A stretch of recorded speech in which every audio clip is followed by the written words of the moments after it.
आज इस वीडियो के बाद हम स्लीप के एक्सपर्ट बन जाएंगे और आज हम 3 चीजें देखेंगे। पहला कि हमें किस पोजीशन में सोना चाहिए, दूसरा कि जल्दी नींद लाने के लिए क्या क्या तरीके हैं, और तीसरा हमें कितनी देर तक सोना चाहिए। तो सबसे पहला सवाल आता है कि स्लीप के बारे में हमें इतनी इन्फॉर्मेशन क्यों होनी चाहिए। हम दिन भर अपने काम में कितना फोकस रहेंगे, कितने एक्टिव रहेंगे, हमारा परफॉर्मेंस लेवल क्या होगा, कितनी जल्दी हमारे फेस पर रिंकल्स आएंगे, ये सब डिपेंड करता है स्लीप पर। और हमें cancer, heart disease, Parkinson disease, Alzheimer disease, इन सब डिजीज के चांसेस भी डिपेंड करते हैं हमारी स्लीप की क्वालिटी पर। तो सबसे पहला सवाल आता है कि हमें किस पोजीशन में सोना चाहिए। हम लोग 3 ही पोजीशन में सो सकते हैं, या तो बैक पर, स्टमक पर या साइडवेज। मेजॉरिटी लोग 63% लोग साइडवेज सोते हैं। तो हम पहले इसी से स्टार्ट करते हैं। हम 2 तरीके से साइडवेज सो सकते हैं, लेफ्ट साइड या राइट साइड। हजारों सालों से चला आ रहा आयुर्वेदा और इवन आजकल की लेटेस्ट साइंटिफिक डिस्कवरीज बताती है कि लेफ्ट साइड सोना हेल्थ के लिए सबसे ज्यादा फायदेमंद है। अब सवाल आता है कि क्यों। इस बात को आप लॉजिकली एक्सप्लेन करो, तो इसके लिए मैं बहुत थोड़ी सी बायोलॉजी का सहारा लूंगा। आप जैसे ही कोई खाना खाते हैं तो वो खाना एक पाइप के जरिए आपके पेट में पहुंचता है। इस पाइप को एसोफेगस कहा जाता है। अब जैसे ही ये खाना आपके पेट में पहुंचता है, आपके पेट में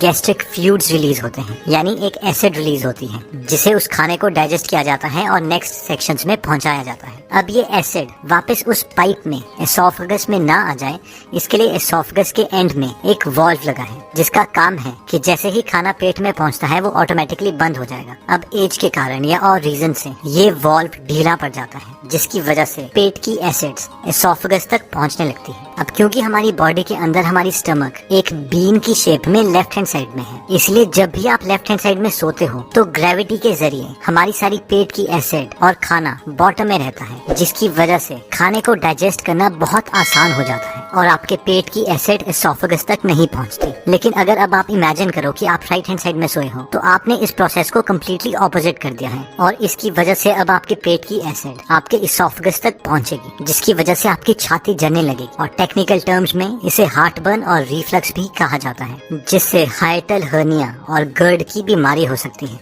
अब देखते हैं कि हमारे हार्ट को लेफ्ट हैंड साइड में सोने का क्या फायदा है। हमारे बॉडी की सबसे बड़ी आर्टरी आयोटा है, जो कि हार्ट के साथ कनेक्टेड है और लेफ्ट हैंड साइड में टिल्टेड है। आयोटा को डायरेक्टली हार्ट से खून मिलता है और वो खून हमारे लोअर पार्ट ऑफ बॉडी में जाता है। अब अगर हम लेफ्ट हैंड साइड में सोते हैं तो नेचुरल ग्रेविटेशनल फोर्सेस की वजह से हमारे हार्ट को आयोटा में खून पहुंचाने के लिए बहुत कम एफर्ट करना पड़ेगा, और जबकि ये एफर्ट बहुत ज्यादा होगा अगर हम राइट हैंड साइड में सोते हैं। अगर आपने अपने घर में पंप लगाए हैं तो आप इस प्रिंसिपल को आसानी से समझ सकते हैं कि पानी को ग्राउंड फ्लोर से 10th फ्लोर में पहुंचाना मुश्किल है, जबकि ये बहुत आसान है अगर आपको पानी को 10th फ्लोर से ग्राउंड फ्लोर में लाना है। इसलिए अगर आप पूरे दिन में 8 घंटे लेफ्ट हैंड साइड में सोते हैं तो वो 8 घंटे आप अपने बेस्ट फ्रेंड हार्ट की मदद कर रहे हैं। लेफ्ट हैंड साइड सोने का तीसरा फायदा होता है लिम्फेटिक सिस्टम को। लिम्फेटिक सिस्टम का ऑर्गन स्प्लीन हमारे बॉडी की लेफ्ट हैंड साइड में स्टमक के साथ होता है। स्प्लीन का बेसिक फंक्शन होता है खून को साफ करना और डैमेज्ड रेड ब्लड सेल्स को बॉडी से हटाना और इमरजेंसी कंडीशंस के लिए खून स्टोर करके रखना, जैसे कि कट या इंजरी।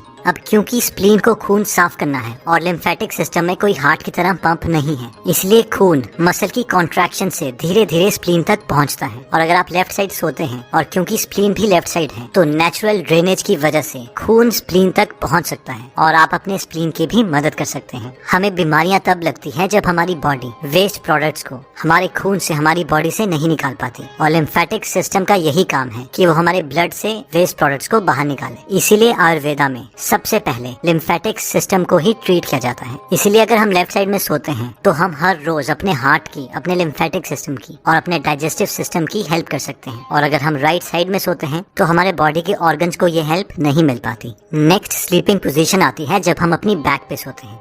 इस पोजीशन में सोने से हमारे बॉडी के ऑर्गन्स को ना कोई एक्स्ट्रा काम करना पड़ता है, ना ही उसे कोई एक्स्ट्रा एडवांटेज मिलती है, लेकिन हमारी स्पाइन नेचुरल अलाइनमेंट में रहती है, जिसकी वजह से हमें कोई भी बैक पेन, नेक पेन या फिर शोल्डर पेन नहीं होती। जो लोग इस पोजीशन में सोते हैं उन लोगों को फ्यूचर में बहुत कम डिस्क प्रॉब्लम आती है। अगर आपको स्नोरिंग की, खराटों की प्रॉब्लम है तो इस पोजीशन में खराटे बढ़ जाते हैं, और एपनिया यानी सोते सोते सांसें रुक जाना, वो भी इंक्रीज हो सकता है। लास्ट स्लीपिंग पोजीशन आती है जो लोग अपने पेट के बल, अपने स्टमक के बल सोते हैं। ये सबसे वर्स्ट स्लीपिंग पोजीशन है। और अनफॉर्चुनेटली मैं भी ऐसे ही सोता हूँ। इस पोजीशन में आपकी स्पाइन अलाइन नहीं होती, गर्दन घूमी होती है, इसलिए नेक और लोअर बैक पे बहुत प्रेशर पड़ता है, जिससे फ्यूचर में डिस्क की प्रॉब्लम्स आ सकती हैं। डाइजेस्टिव सिस्टम को, सर्कुलेटरी सिस्टम को ज्यादा काम करना पड़ता है, जिसकी वजह से रात को हमारी बॉडी 25% एक्स्ट्रा एनर्जी कंज्यूम करती है। इस पोजीशन का सिर्फ एक ही फायदा है कि जिन लोगों को खराटे आते हैं उन्हें खराटे थोड़े कम आएंगे। बाकी जो लोग मेरी तरह इस पोजीशन में सोते हैं वो एकदम तो इस पोजीशन को चेंज नहीं कर सकते, लेकिन धीरे धीरे हमें इस पोजीशन से लेफ्ट साइड में सोने की ज्यादा प्रैक्टिस करनी पड़ेगी।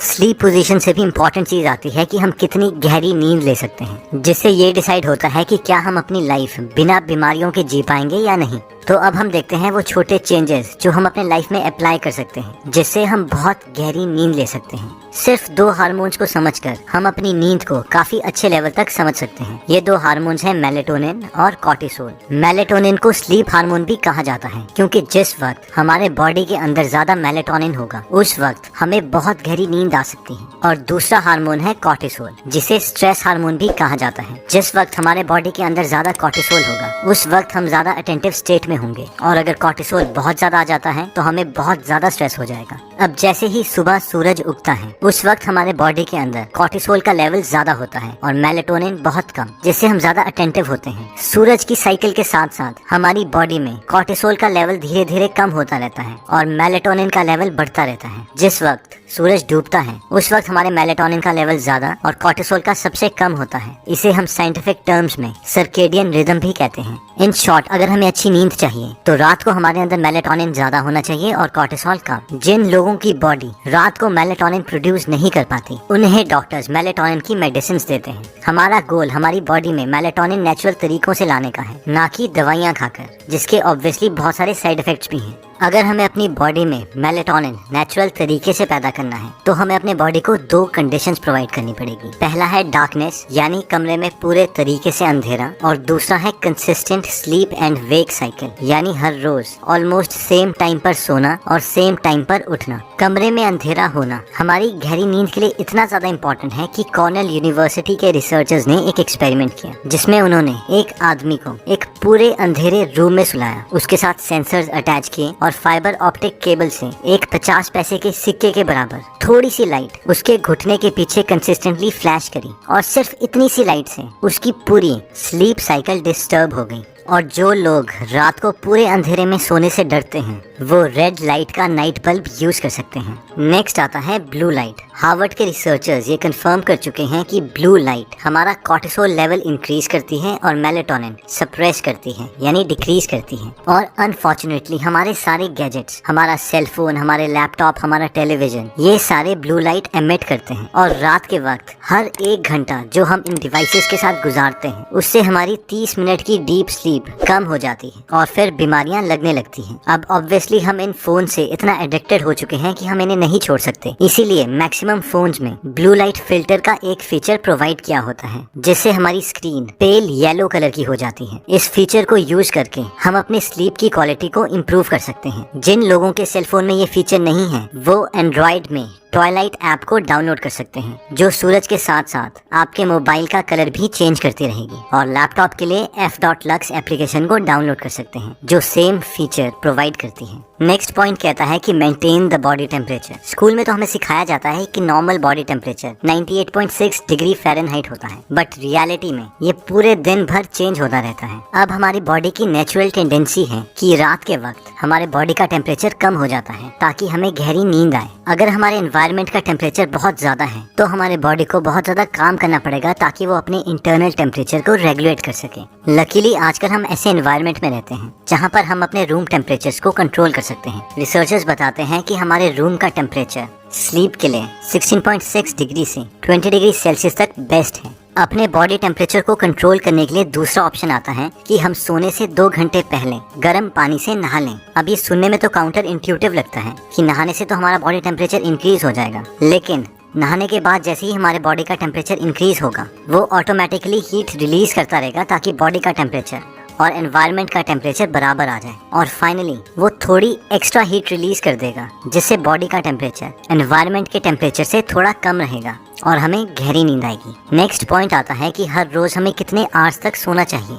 तो नेशनल स्लीप फाउंडेशन के 18 एक्सपर्ट्स ने मिलकर एल्सवेयर के स्लीप हेल्थ जर्नल में हमें ये रिकमेंडेशंस दी हैं। 0 से 3 मंथ्स के न्यूबॉर्न्स को 14 से 17 आवर्स तक सोना चाहिए। 4 से 11 मंथ्स के इन्फेंट्स को 12 से 15 आवर्स सोना चाहिए। 1 से 2 इयर्स के टॉडलर्स को 11 से 14 आवर्स सोना चाहिए। 3 से 5 इयर्स के प्री स्कूलर्स को 10 से 13 आवर्स सोना चाहिए। 6 से 13 इयर्स के स्कूल एज्ड चिल्ड्रन को 9 से 11 आवर्स सोना चाहिए। 14 से 17 इयर्स के टीनेजर्स को 8 से 10 आवर्स सोना चाहिए और 18 से 64 इयर्स के यंग एडल्ट्स और एडल्ट्स को 7 to 9 आवर्स सोना चाहिए और 65 ईयर से बड़े ओल्डर एडल्ट्स को 7 to 8 आवर्स होना चाहिए। तो दोस्तों इस वीडियो में हमने 3 चीजें देखी। सबसे पहले थी स्लीप पोजीशन। अगर हम लेफ्ट साइड में सोते हैं तो वो हमारे बॉडी प्रोसेसेस को हेल्प करता है, जैसे कि हार्ट को हेल्प मिलती है, स्टमक को मिलती है और स्प्लीन को मिलती है। सेकंड हमने देखा था कि हमारी स्लीप की क्वालिटी को इम्प्रूव करने के लिए हमें अपने बॉडी में नेचुरल मेलाटोनिन प्रोडक्शन इंक्रीज करनी पड़ेगी और वो हो सकती है जब हम पूरे अंधेरे में सोते हैं, सोने से पहले